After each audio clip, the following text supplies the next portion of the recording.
días, hermanos. Hoy tenemos el estudio bíblico acerca del capítulo 12 de Proverbios. Les invito entonces a, si ustedes quieren, tener sus Biblias abiertas allí en el capítulo 12 de Proverbios y vamos a estar compartiéndolo en este momento. Aquí entonces tenemos el capítulo 12 y podríamos dividirlo quizá en tres bloques de elementos. El primero habla del contraste entre la bondad y la necedad, o la maldad. Y el segundo habla en general acerca de vivir de las apariencias. Y el tercero vuelve a reiterar algunas cosas en relación a la lengua, a la forma de hablar. Bueno, el primero podríamos encontrarlo en los 7 versículos iniciales y obviamente va avanzando a través de contrastes, ¿no es cierto? Dice, el que ama la corrección ama el conocimiento, pero el que aborrece la reprensión se embrutece. Nuevamente aquí la corrección es la disciplina. El que ama la disciplina conoce, adquiere conocimiento, pero por el contrario, el que aborrece, el que rechaza la disciplina, se embrutece, se hace como un animal torpe, sin razonamiento. Fíjense ustedes que nosotros en la vida cotidiana, normalmente y en forma muchas veces inesperada, recibimos consejos. Hay ángeles que aparecen a nuestro alrededor dándonos en alguna manera u otra, bajo una forma o bajo otra, alguna palabra de consejo, de orientación. Poder escuchar la palabra de Dios en la palabra de sus mensajeros es realmente muy importante, es atesorar la corrección, la disciplina del Señor. Hay gente que dice, no me expliques nada, yo esto lo sé y yo no necesito ninguna explicación, a mí no me vengas a decir nada. Bueno, esa persona que no adquiere un conocimiento, que no escucha a aquellos que se cruzan en su camino para darle un consejo, se embrutece, dice el texto, se hace cada vez más bruta o más bruto. Y realmente, por contraste, el que acepta la corrección va adquiriendo conocimiento. Aquí la corrección es básicamente la corrección del Señor.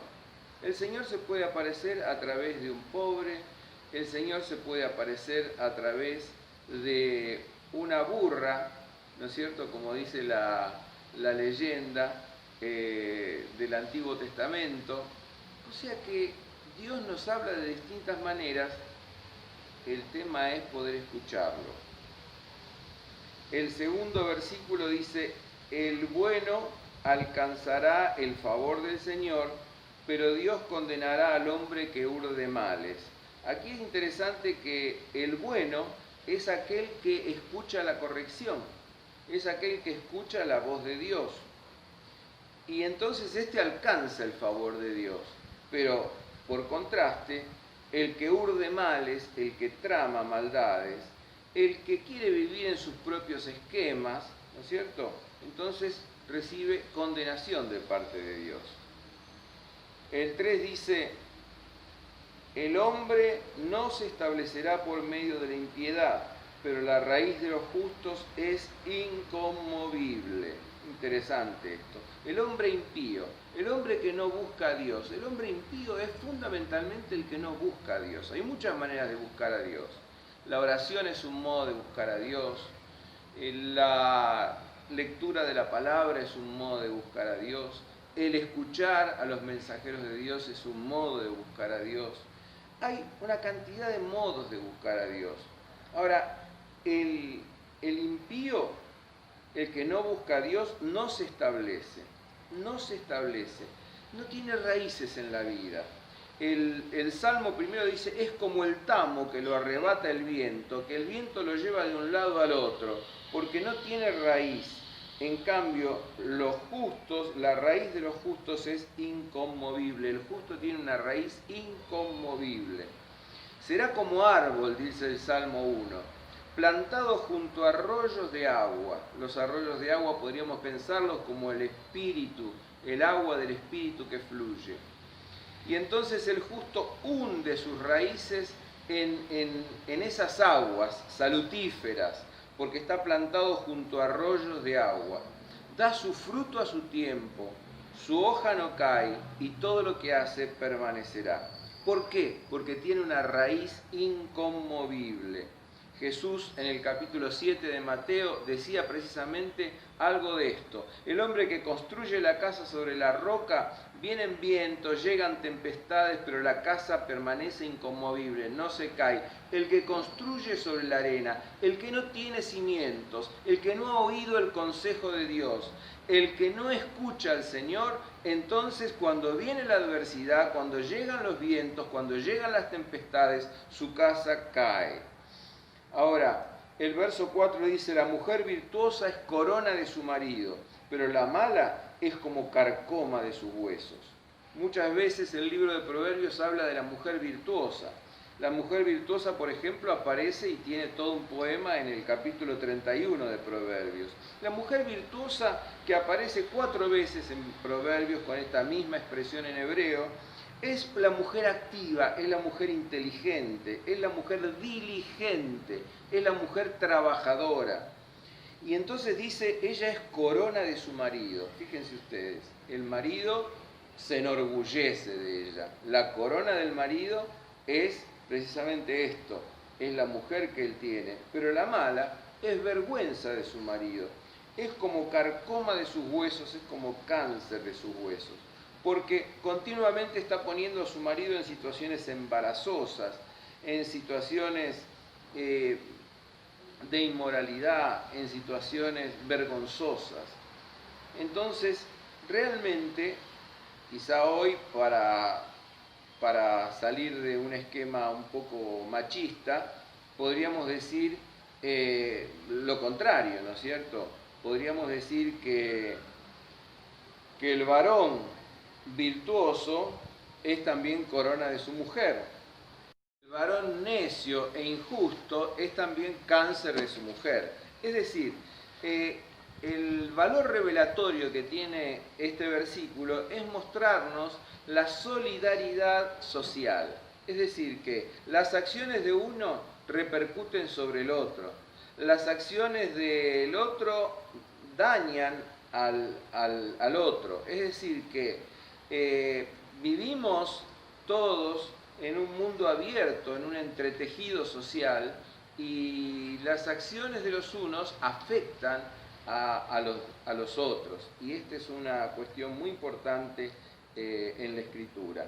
El versículo 5 dice, los pensamientos de los justos son rectitud, pero las artimañas de los impíos son engaño. Realmente podríamos decir que los pensamientos y los consejos del justo, bueno, justamente producen rectitud en el otro y en general. Pero sin embargo, los pensamientos y los consejos del injusto, sus artimañas, sus palabras, sus acciones malintencionadas, provocan precisamente engaño.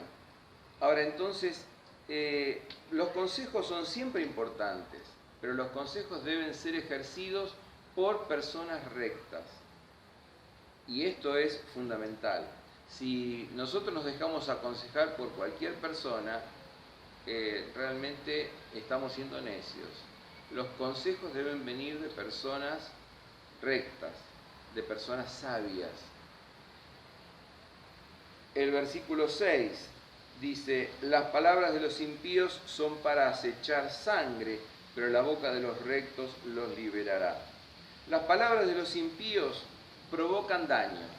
Las palabras de los impíos no hacen más que poner al otro en peligro, en aprieto, en apuro, causan daño. Pero sin embargo, la boca de los rectos libera de las trampas, ¿no es cierto? Libera de las artimañas de los injustos, de los impíos. Para resumir esta primera parte, diríamos que todo se basa en el conocimiento que viene de Dios, en la docilidad para aceptar el consejo de Dios. Quien acepta el consejo de Dios que viene primero a él, a través de otros, acepta el favor de Dios, recibe el favor de Dios. Y entonces desarrolla raíces inconmovibles, se convierte en orgullo de su prójimo.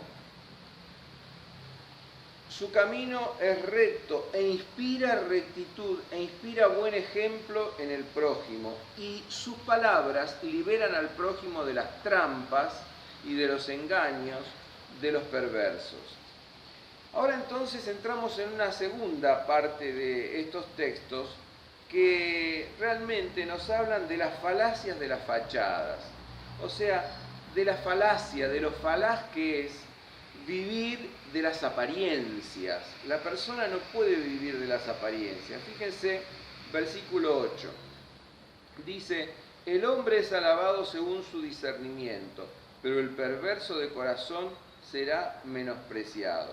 O sea, el hombre sensato es alabado. Realmente la pregunta que deja abierta, ¿no es cierto?, el texto, es alabado de quién y alabado por quién. Bueno, la alabanza de los seres humanos es transitoria. Hoy está y mañana no está. Pero la alabanza de Dios es una alabanza que permanece. El hombre, dice, es alabado según su discernimiento. El hombre es alabado por su sensatez, por su discernimiento. Uno diría por su discernimiento espiritual y moral, por su discernimiento ético. Dios lo alaba en este sentido. Es la alabanza de Dios. A veces puede ser la alabanza de los hombres. Generalmente es la alabanza que le prodiga la historia. Porque fíjense ustedes que no tenemos que olvidar, por ejemplo, cómo la historia prodiga una alabanza perpetua a algunos mártires que han muerto por causas justas. Pensamos en Martin Luther King. En su momento puede haber tenido sus detractores, pero la historia lo alaba. La historia alaba a Pasteur, porque gracias a su descubrimiento muchos niños fueron liberados de la hidrofobia.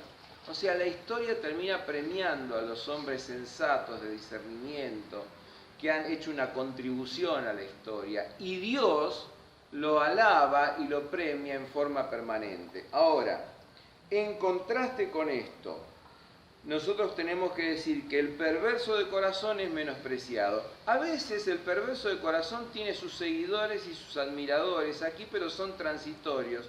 Hoy están mientras todo va bien, pero cuando las cosas van mal se delata el uno al otro. Cuando son atrapados por la autoridad, por la policía y demás, entonces uno se acusa con el otro, y realmente las amistades que se cosechan en el ámbito del compinchismo, de la complicidad y de la perversión son completamente fugaces. Y entonces el texto nos dice: el perverso de corazón será finalmente menospreciado, su fin será el menosprecio.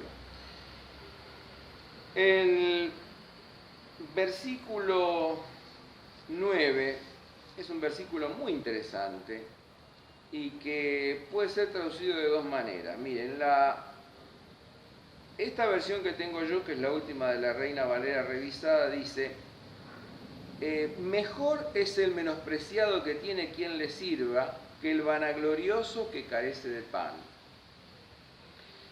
el menospreciado que tiene quien le sirva es una traducción que viene del texto masorético. Los 70 traducen, la Septuaginta traduce, mejor es el humilde que tiene para su sustento que el vanaglorioso que carece de pan. ¿Qué quiere decir esto? Esto tiene que ver con los versículos siguientes, con el 10 y con el 11. Pero mejor es el humilde que sabe sustentarse, aún con lo poco, que el fanfarrón que carece de pan. Que diríamos hoy, el fanfarrón que no tiene dónde caerse muerto. Como dice el refrán popular, ¿no es cierto? Ahora, si tomamos la versión del texto masorético, podemos concebir una persona humilde que tenga un esclavo, porque en los tiempos en que se escribe esta serie de proverbios, los esclavos eran personas que se criaban en la casa aún de un pequeño agricultor. Entonces, una persona humilde, diligente, trabajadora, no era fuera de lo común que tuviera por lo menos alguien que lo ayudara, digamos, hoy diríamos un obrero o un ayudante, un asistente, etcétera, ¿no es cierto? Bien, pero fíjense las apariencias.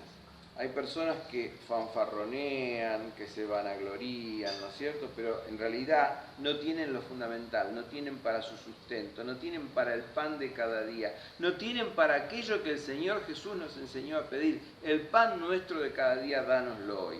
Y esto tiene mucho que ver con versículos 10 y 11. Dice, el justo se preocupa por la vida de sus animales, pero los sentimientos de los impíos son crueles.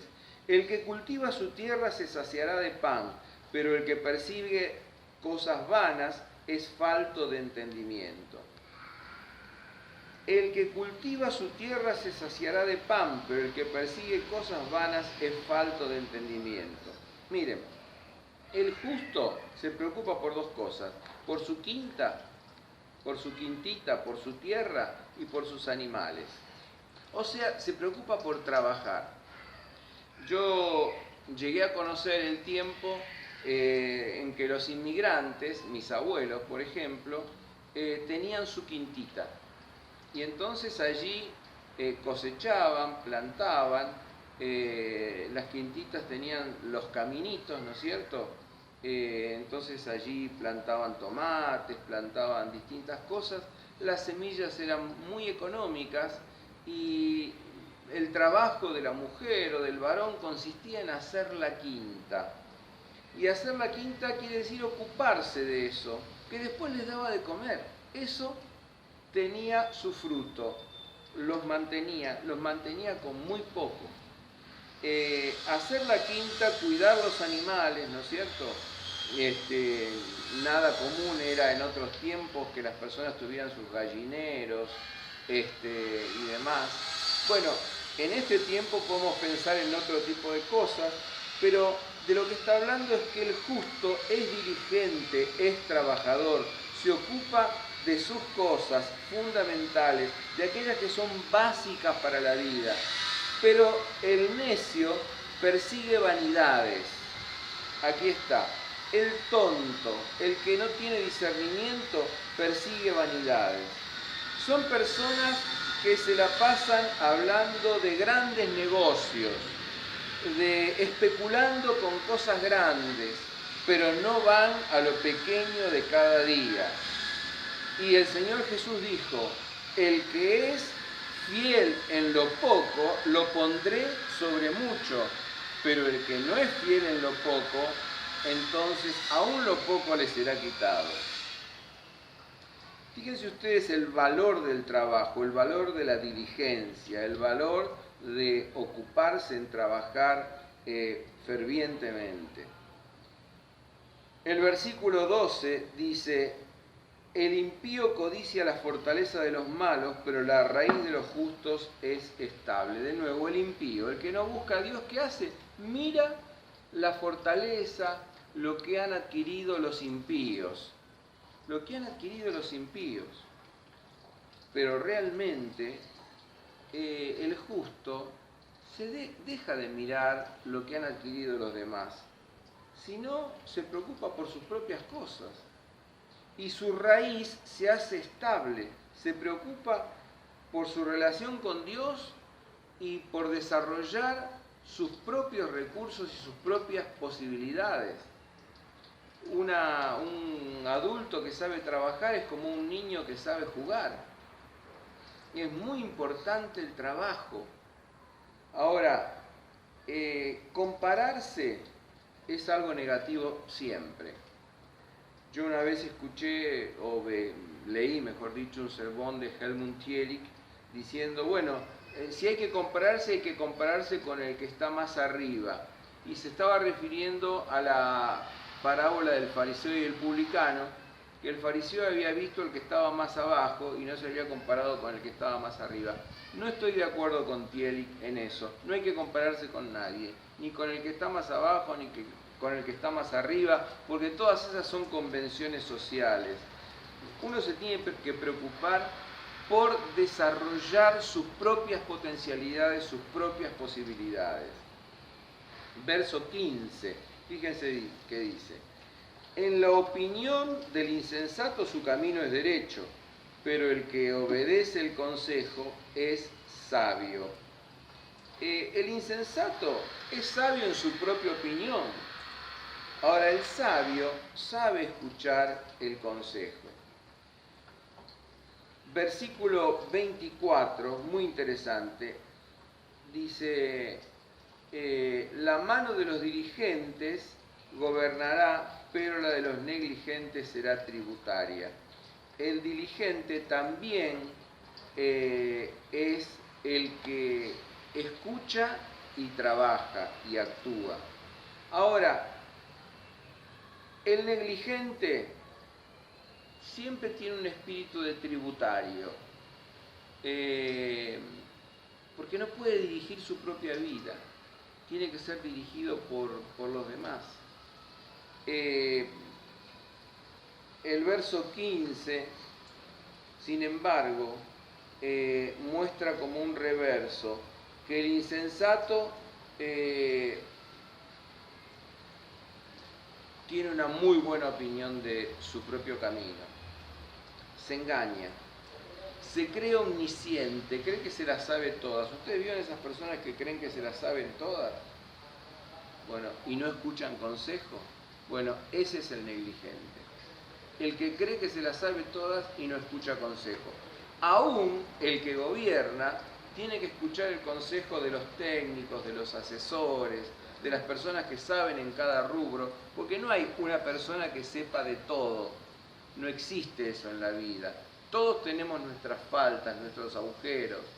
Todos tenemos nuestras carencias en el saber en determinadas áreas. Y nosotros tenemos que invocar a Dios, pedir a Dios la ayuda y realmente escuchar el consejo de los demás. Verso 27. El negligente no alcanza presa, pero el hombre diligente obtendrá preciosa riqueza. El perezoso hace un show de acción, pero no concluye nada, no termina nada. Lo importante es empezar y terminar lo que emprendemos. Y eso es lo que hace el diligente. Por eso que el diligente obtiene su fruto. ¿Qué es vivir en las apariencias, hermanos? Es buscar la alabanza de los seres humanos. El que busca la alabanza de los seres humanos, dice Jesús, ya tiene su recompensa. Y es esa fugaz alabanza de los que le rodean, pero no tiene la recompensa de Dios. El que fanfarronea y le falta lo básico, a ese hay que recordarle el refrán: dime de qué te jactas y diré de qué careces. El que descuida lo pequeño y especula con grandezas es un necio. Vive de las apariencias, vive de ilusiones y no de la realidad de cada día.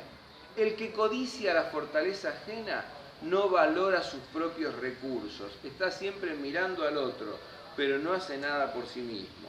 El que cree que se las sabe todas y que es recto su propio camino y en su propia opinión, es el omnisciente, vive de las apariencias, no escucha consejos.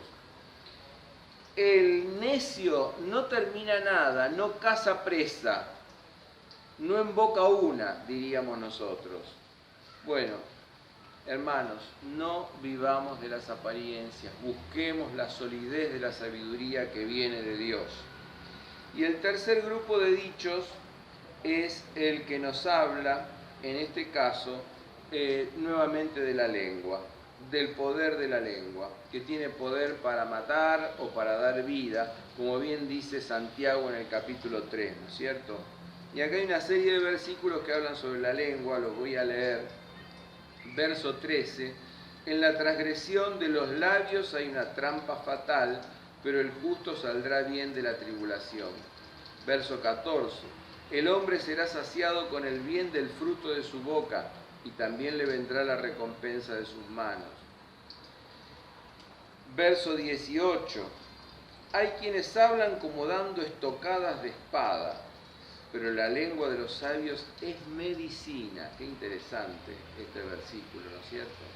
Versículo 19, el labio veraz permanecerá para siempre, pero la lengua mentirosa solo por un momento.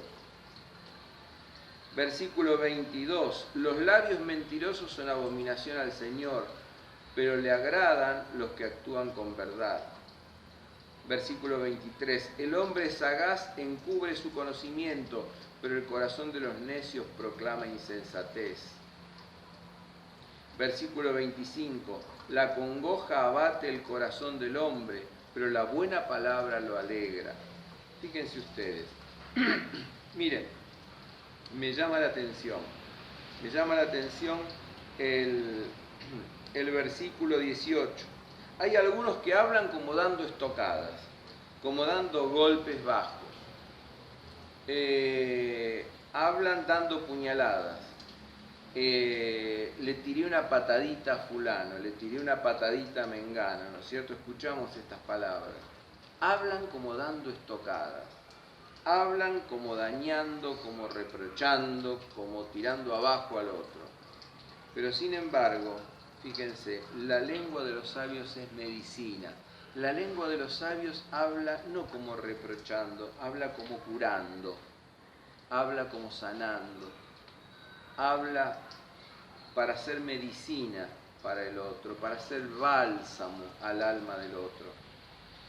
Fíjense ustedes también la importancia que tiene el versículo 25, ¿no? La congoja abate el corazón del hombre, pero la buena palabra lo alegra. Esa palabra de queja, esa palabra de pesimismo, lo que hace es provocar realmente depresión, melancolía, congoja. Sin embargo, la buena palabra alegra, produce alegría, produce esperanza. ¿Sí? Interesante, el poder de las palabras. Hay palabras mentirosas que no nos hacen confiables, no nos hacen personas en quien podamos confiar para un trabajo, podamos confiar para la amistad, podamos confiar en la vida. La falta de autenticidad nos hace personas no dignas de confianza.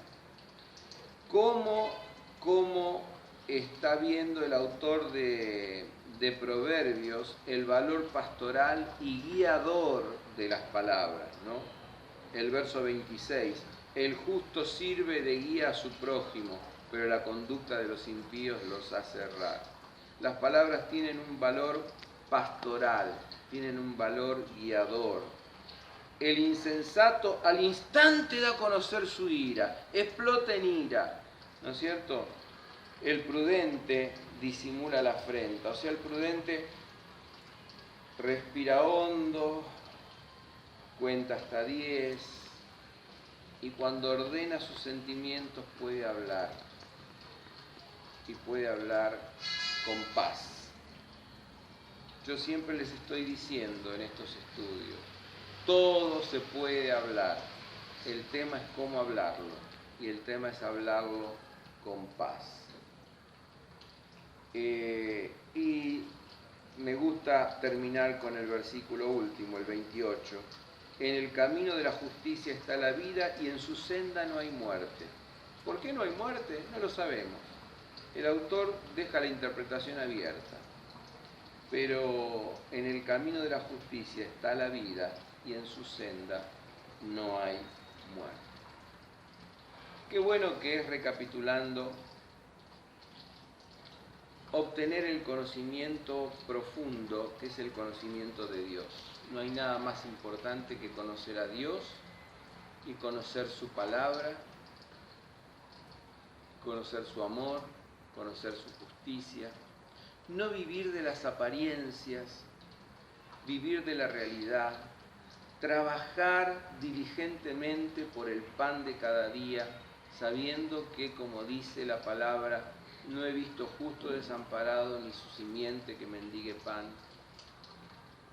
Qué bueno que es edificar sobre cimientos y sobre raíces estables la vida. Qué bueno que es no vivir de apariencias sino de realidades, y qué bueno es hablar pastoralmente, que nuestras palabras sean medicina para nuestro prójimo. Oremos. Señor, pedimos que esta palabra de este estudio bíblico llegue al corazón de cada uno de nosotros. Señor, tu palabra siempre es lámpara a nuestros pies y lumbrera en nuestro camino. Yo te pido que esta palabra tuya toque los corazones para transformar. Toque nuestros corazones para transformarnos en personas que seamos cada vez más de tu agrado, porque no hay algo más maravilloso que agradarte a ti. Pedimos todo esto en el nombre del Señor Jesús y en el poder de tu Espíritu Santo. Amén.